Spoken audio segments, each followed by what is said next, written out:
Welcome back into the Daily Habit, here with PLG, and now joined by one of the journalists for the Skateboard Mag, Rob Brink, and may I say, fine publication. Thank you, thank you. So that being said, I thought you could add a little insight. A lot of competitions coming up this season. You could maybe, I don't know, start some Q&A here and put PLG on the spot. 05 Dew Tour, first year. You and Bucky, head-to-head. Yeah, me and Bucky had a real good battle that year. You know, I started kind of slow, but it all came down to the last stop. I ended up winning the contest, and he got 4th place. And then I ended up losing the whole tour by 2 points. And I was wishing that Rune was going to pull his run, because if he would have pulled his last run, I think he would have beat Bucky, and I would have won the tour. Yeah, I always think it comes down with Rune. If he pulls the kickflip, backside lip slide, his run is set. That's exactly what happened. When he always doesn't go clutch. But Bucky, speaking of clutch, he tends to. You guys have some good battles always.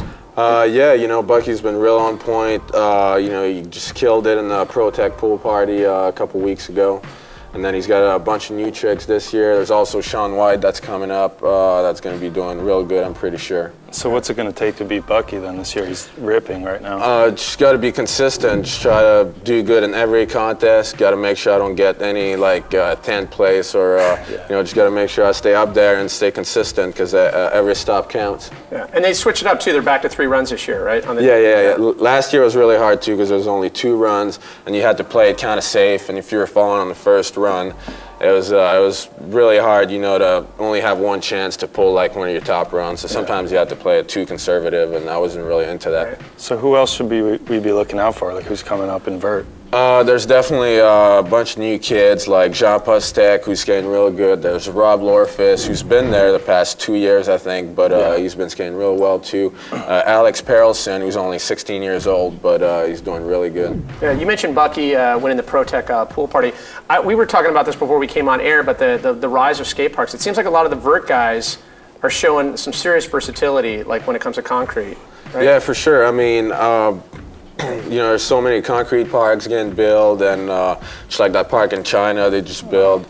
That's just so amazing, and it all relates to vert skating, and you know, skating pools makes you better at vert and vice versa. And you've covered it for so long. I know you've seen it where there's tons of parks and then there's no parks. And yeah, there's been some ups and downs, but I mean, it's more than ever now. Yeah, and you definitely see more pool skating in magazines and all that. So, as a veteran of covering the sport, are you stoked to see things like Mega Ramp? Yeah, for sure. I mean, it's I've never seen anything like that contest. I mean, it's getting to such insane levels. Yeah, I mean, this year, after seeing the Mega Ramp contest last year when I wasn't competing because I was hurt, but Danny pulling the El Camino, which is the rocket backflip over the 70-foot jump, and then Jake Brown doing like a 360 to a 20-some foot high, like McTwist on the quarter pipe. Everyone's really going to have to step it up this year. Chaotic cojones, as we put it. And the Mega Ramp's going to be inside the Staples Center this year instead of outside. Ridiculous. So there's not going to be any wind. Be safe. Be safe. Thank you. And I want to thank Rob Brink. Remind everyone, robbrink.com, right? Yep. Blog, and look forward to your articles in the skateboardmag.com. Great publication. We've got more coming up with PLG, but first, correspondent Sven Barth went to the Tampa Pro this year, and you were kind enough to help him learn how to drop in. That was pretty fun. This is frightening. Check it out.